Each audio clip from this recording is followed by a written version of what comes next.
सियासी फायदे के लिए या कोई बड़े नाम के लिए हमको जाना होता तो दूसरी पार्टी में हम जाते। हम नज़रियात के कायल लोग हैं, वो नज़रिए के साथ रहेंगे जिसमें अक़लियत का फ़ायदा, सेकुलरिज्म, सोशलिज्म कायम रहेगा।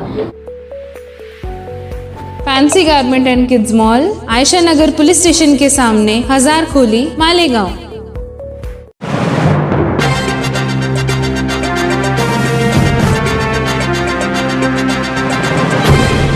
देखते रहिए the prime news Abdul Rahman के साथ।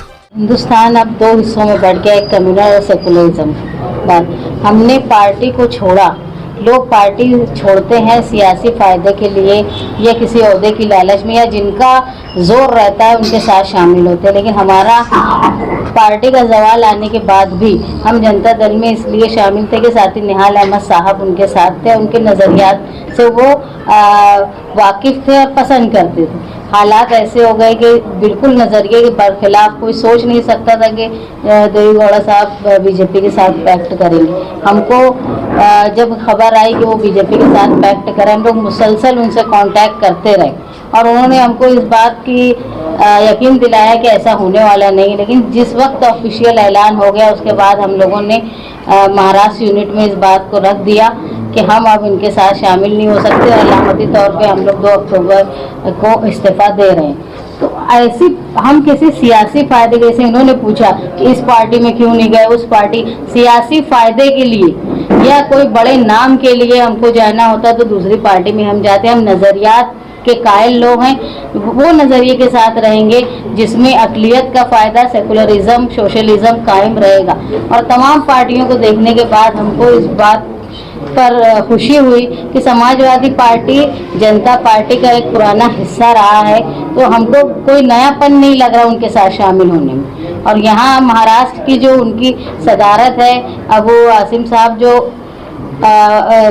पार्टी संभाल रहे हैं, उनके नज़रियात बिल्कुल हम लोगों से मिलते जुलते हैं, इसलिए कोई नई बात नहीं। जनता दल सेकुलर से इस्तीफा देने के बाद शान हिंद मुस्तकिम डिग्निटी और उनके हजारों वर्करों ने बिलाखिर समाजवादी पार्टी में शामिल होने का इरादा कर लिया है, जिसका इजहार आज मुस्तकिम डिग्निटी ने प्रेस कॉन्फ्रेंस में किया। उन्होंने कहा कि जनता दल के कौमी सदर देवेगौड़ा ने बीजेपी से गठबंधन करके जनता दल की सेकुलर सोच रखने वाले लाखों वोटरों को मायूस कर दिया, जिसके बाद जनता दल सेकुलर से ताल्लुक रखने वाले ज्यादातर ओहदेदारान ने हिंदुस्तान भर में अपने आप को पार्टी से अलग कर दिया। कई सियासी पार्टियों से उन्हें ऑफर मिलने के बाद उनके रुफका ने काफी गौर खौज करने के बाद समाजवादी में जाना तय किया। इस ताल्लुक से अखिलेश यादव से मुलाकात की और अब उन्होंने 8 नवंबर को बाज़ाब्ता समाजवादी में शमूलियत इख्तियार करने का इरादा कर लिया है। इधर शहर में दूसरी जानिब समाजवादी पार्टी के शहरी सदर यूसुफ इलियास ने मुस्लिम रिजर्वेशन के लिए एक साइकिल रैली का इनेकाद किया, मगर जितना संगीन मौजू और मसला था उस हिसाब से लोगों को साथ जोड़ने में बुरी तरीके से नाकाम नजर आए। बमुश्किल 30 के आसपास लोग इस साइकिल रैली में नजर आए, जिसे कहीं से भी कामयाब रैली नहीं कहा जा सकता। प्रेस कॉन्फ्रेंस में एक सवाल के जवाब में मुस्तकिम डिग्निटी ने कहा कि यूसुफ इलियास को पार्टी ने शहरी सदर की जिम्मेदारी दी है, हमें जो भी जिम्मेदारी दी जाएगी वो हम निभाएंगे। उन्होंने कहा कि हम किसी भी सूरत में अपने उसूलों से समझौता नहीं करेंगे और आवाम की उम्मीदों पर जिस तरीके से हमेशा खरे उतरते आए हैं, आगे भी खरे उतरने की पूरी कोशिश करेंगे। अवामी कामकाज के लिए जनता दल सेकुलर इस शहर में मुसलसल निहाल साहब के वक्त से मुतहर्रिक रही। हालात अच्छे और बुरे पार्टी के साथ दोनों लगे रहे। सियासत में हालात हर वक्त यकसा नहीं होते, मगर हमने हमारे अवामी कामकाज में कभी कोई ढिलंगी नहीं रखी और हम इस बात को हमेशा मानते रहे कि सियासत ही एक ऐसा प्लेटफॉर्म है जहां से खिदमत, अवामी खिदमत का सबसे बड़ा प्लेटफॉर्म है, जहां से कामकाज करना आसान होता है। और अवामी खिदमत और आवाम का कामकाज करना यही सियासत है। उसी सिलसिले में हमने हमेशा काम किए। एक वक्त जनता दल का ऐसा रहा कि मुल्की सतह पर जनता दल के प्राइम मिनिस्टर रहे, महाराष्ट्र में जनता दल सरकार में रही, निहाल साहब मिनिस्टर रहे, अपोजिशन लीडर रहे। इसी तरीके से कामकाज चलता रहा। वक्त के साथ सोशलिस्ट नज़रिया और जनता दल पार्टी के टुकड़े होते गए और उन नज़रियात के टुकड़े होने की वजह से कहीं ना कहीं मुल्की सतह पर जनता दल कमज़ोर हुई और जनता दल सेकुलर मुसलसल कमज़ोर हुई। मगर उसके बावजूद हमने मालेगांव शहर में जनता दल के बैनर तले मुतहर्रिक रहे, लोगों का कामकाज करते रहे। एक वक्त ऐसा आया कि लोगों ने हमें ये मशवरा दिया कि अब जनता दल सेकुलर का मुल्की सतह या रियासती सतह पर वो दबदबा और वो असर नहीं बचा, इसलिए आप पार्टी बदल दो। मगर हमने कभी पार्टी बदलना ये हमारे तसव्वुर में और सोच में रहा ही नहीं कि पार्टी भी बदली जाती है, ये हमने कभी सोचा ही नहीं।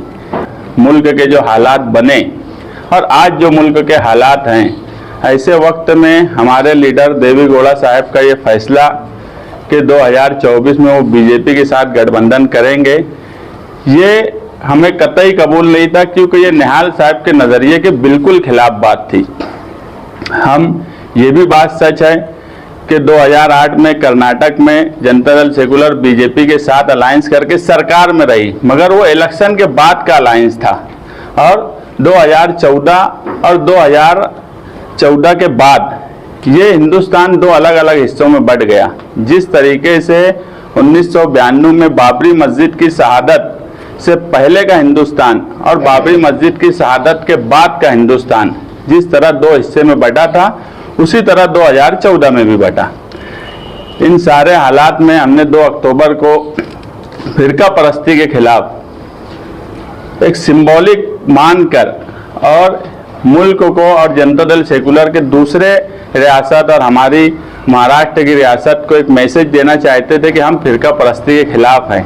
और मालेगांव शहर में जो हालात दिन ब दिन बनते चले गए, आप लोग देखे होंगे, वो ईदगाह ग्राउंड से लेकर 15 अगस्त तक शिवाजी पुतले तक भगवा झंडे का सवाल हो, हमने मुसलसल फिरका परस्ती के खिलाफ आवाज़ बुलंद की।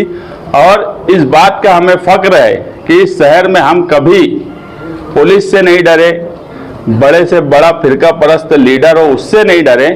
अगर फिरका परस्ती का मुंहतोड़ जवाब देने का इस शहर में सवाल आया, वो गढ़ की यात्रा का सवाल हो।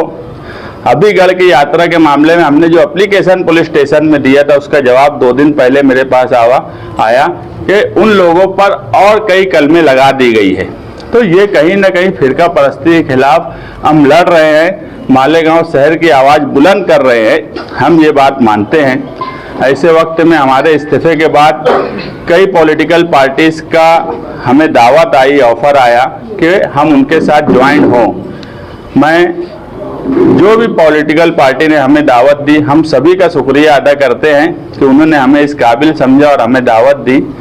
हमने तमाम ही पार्टीज़ की नियमावली देखी, उनकी घटना देखी, उनका काम करने का तरीका देखा, मुल्क के हालात देखे, मालेगांव शहर के हालात देखे और उसके बाद हमने ये फैसला किया कि आज के मुल्क के हालात और मालेगांव शहर के जो हालात बने हैं, इस लिहाज से हम समाजवादी पार्टी में शमूलियत इख्तियार करेंगे, प्रवेश करेंगे, क्योंकि उसकी नियमावली और हमारे नज़रियात कहीं ना कहीं मेल खाते हैं। हम एक ही नज़रिए से समाजवाद के नाम से शुरू किए गए लीडरान हैं। निहाल साहब भी समाजवादी लीडर माने जाते थे, वो SM जोशी साहब हों, जयप्रकाश नारायण हो, राम मनोहर लोहिया हो, ये सब एक नज़रिए के साथ थे। इस मुल्क में 3 ही नज़रिया है, एक सोशलिस्टों का नज़रिया है, एक जनसंघ का नज़रिया है और एक कांग्रेस कल्चर है। इन तीनों नज़रिए में हमें बहरहाल जनसंघ के साथ जो नज़रिया है हम उसके बिल्कुल खिलाफ हैं और हम सोशलिस्ट नज़रिए के साथ ही हम जाना चाहते थे। उसी विचारधारा, उसी नज़रिए के साथ हम काम काज कर सकते थे। मालेगांव शहर में हमने बहुत फ्री हैंड काम किया, हमें कभी ऊपर के लीडरान की तरफ से ये नहीं कहा गया कि ये मत करो या वो मत करो, कोई प्रोटोकॉल हम पर नहीं था। और हम ऐसा चाहते थे कि पार्टी भी ऐसी हो जो हमारे मिजाज से मिलती जुलती हो।